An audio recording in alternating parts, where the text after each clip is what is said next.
those times late at night when we're sitting wondering, what does my life mean?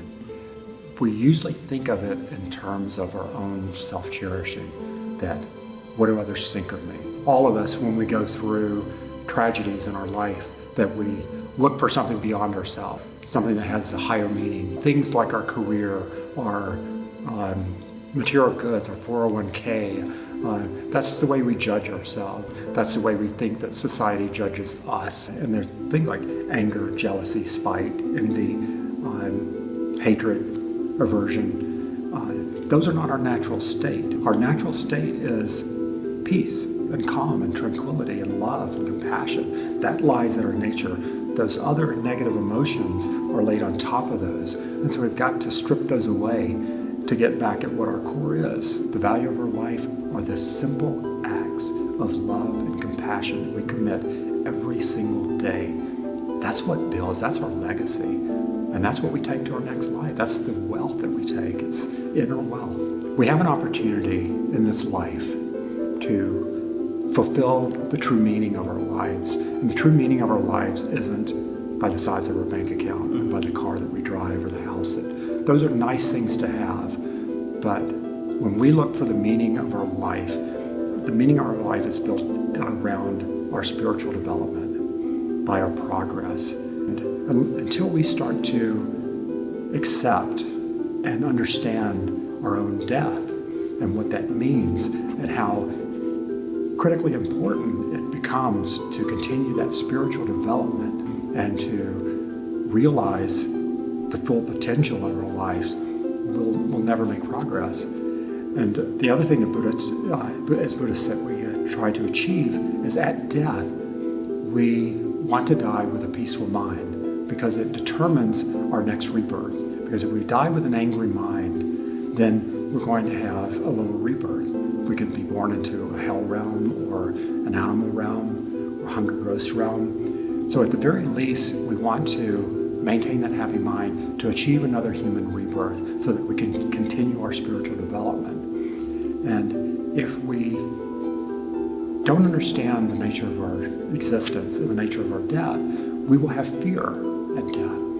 And we should have fear, but it's a wisdom fear. We should fear not being prepared when we die. Because when we face others' mortality, we eventually have to face our own mortality. And most people don't like thinking about our own mortality. We all have fears. We all have fears that we're going to physically suffer, or that we're going to develop some lingering long-term illness that's going to take us. But I focus on developing, as I said before, a wisdom fear. Because our fear should not be of dying, because we all are going to die. Our fear should be a wisdom fear of dying unprepared.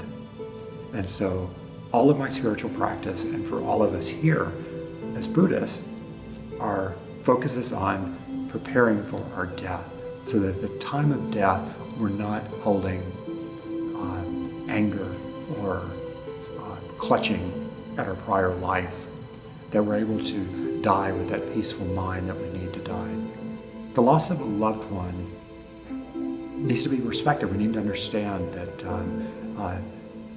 it's not our self-cherishing, our inward focus, to grieve for them, to treasure that companionship that we had, that love that was shared. But we should also keep the focus on their journey, because they're leaving this life. They're leaving the body that they inhabited for this portion of their journey and going on to their next life. And so our focus as Buddhists is on helping them in that next journey and making that connection. We have an opportunity at that time to commit the most selfless act that we'll ever commit, because when we help somebody in this life, there's oftentimes a residual of what's in it for us. Even if it's just we want the praise and we want to notice it from other people that we've done something kind or loving or compassionate. When someone is dying or they've died, and we do mantras and we do prayers and we do purification on their behalf, it is selfless, because we can never receive anything in this life in return from that person. So we have this wonderful opportunity at that time for those that we love, for those that we're closest to do something that is an absolute pure act of kindness and compassion. When I teach here, when I've been to teaching here, a lot of the questions end up revolving around, isn't it depressing to think about death all the time? But it gives you a better appreciation of our good fortune. When good things happen, to really understand and have an appreciation for how special that is and how fleeting those moments are. And also not to dwell on the negative, because we hang on to all the bad things that happen to us and we cling to them. And if we can understand that our death is imminent, whether it's today or 40 years from now, our death is certain. It's just the time and the place is still unknown.